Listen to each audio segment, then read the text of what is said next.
It's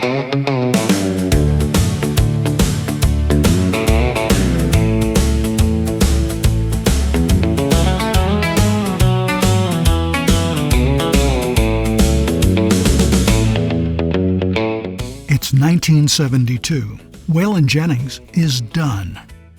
On the other side of the glass sits Chet Atkins, the man who helped bring him to RCA in the first place, a guitarist himself, a friend.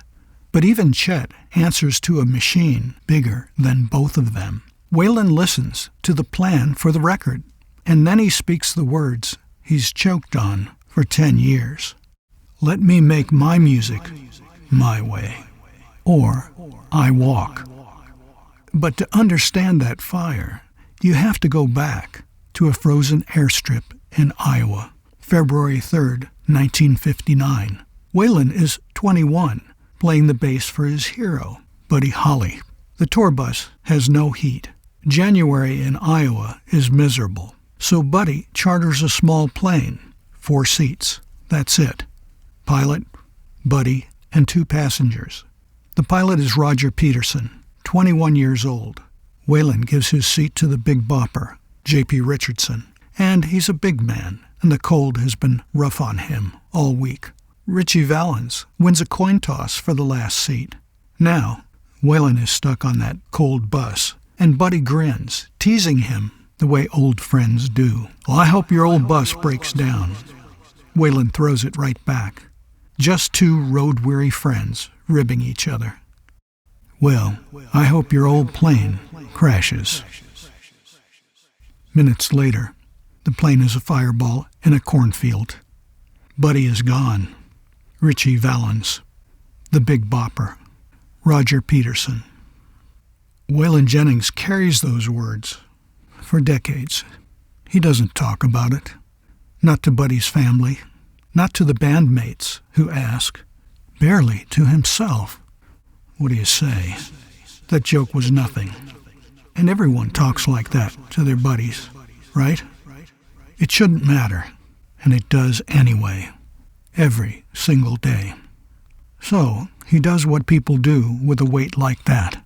He keeps moving, session work, bar bands, a radio job in Lubbock, and then Phoenix, chasing whatever keeps his hands busy and his mind elsewhere. Eventually, the road leads to Nashville and to Chet Atkins, who believes in him enough to bring him to RCA. Even Atkins can't shield him from what the label wants. Strings, studio players instead of his own touring band, a sound built for radio instead of whatever it is Waylon's actually trying to get out. The road doesn't help either. He stays up for days at a time. Pills, the only thing keeping him upright between shows. Somewhere in there, the guilt he never talks about starts keeping the same hours as he does. By 1977, it has a name the newspapers use, cocaine, and federal agents raid his Nashville studio looking for a package addressed to him.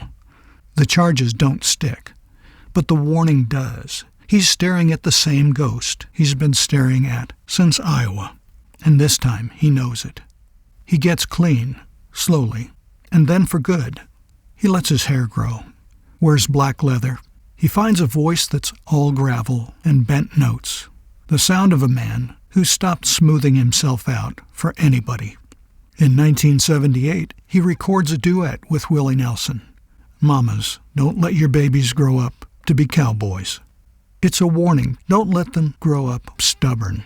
Don't let them grow up wild. But Waylon sings it like a man who already knows. Nobody listens to warnings like that in time. The industry calls him an outlaw. He's really just a survivor who stopped asking permission to tell his own story. By the mid-1980s, he and Willie have added 2 more to the circle, Johnny Cash and Kristofferson. 4 men with their own scars. They call themselves the Highwaymen. Under the lights, Waylon's no longer the kid who made a careless joke and regretted it for decades. He said everything he needed to say, on his own terms, for years now. On that stage, the roar of the crowd tells him something true. His bus had finally made it home. Waylon Jennings passed away in 2002 in Chandler, Arizona, in his sleep. He was 64. He spent 43 years carrying one bad joke from a cold airstrip in Iowa, and he spent those same 43 years refusing to let anyone else tell him what to be because of it. That's the part people forget about Outlaws. It was never really about the leather or the beard or the words. It was about a man who decided early that he was going to answer to himself. He did, right up to the end.